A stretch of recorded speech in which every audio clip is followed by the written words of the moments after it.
大家好，我是小丽。我们今天来做一道非常好吃的小甜点，香甜酥脆，而且做法特别简单，一看就会。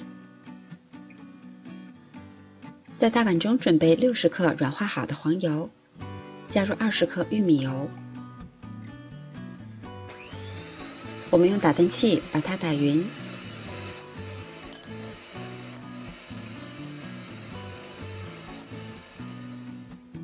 打至这样顺滑的状态了以后，加入3个蛋黄，用铲子拌匀。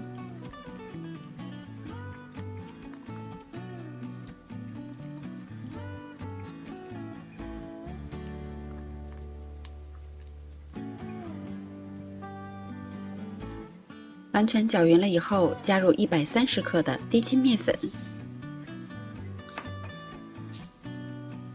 我们用这样翻拌的方法，把面粉和黄油搅拌均匀。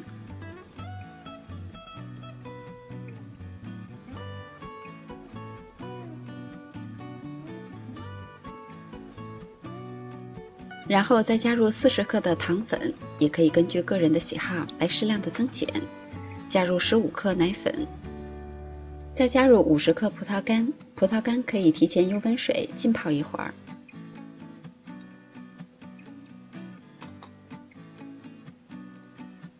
然后再用铲子翻拌均匀。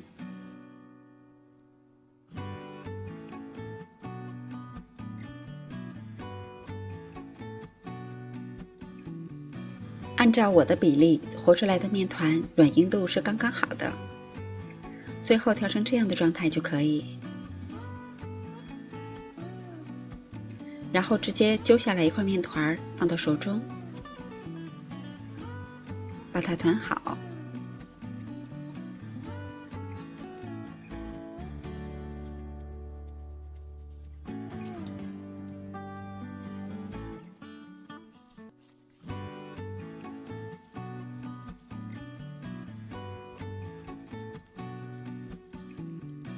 把做好的小生坯都摆放到烤盘上，我们可以在上面刷一层蛋黄液，这样烤出来的颜色会更加的漂亮。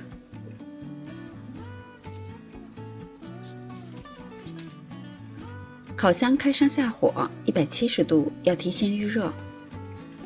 烤盘可以放在中间的位置，烤25分钟。因为烤箱之间是有差异的，所以我们最后几分钟要看好火。看表面已经上色，有裂纹，这样就可以出炉了。这款小甜点凉了以后香甜酥脆，越嚼越香，喜欢的朋友也试一下吧。明天见。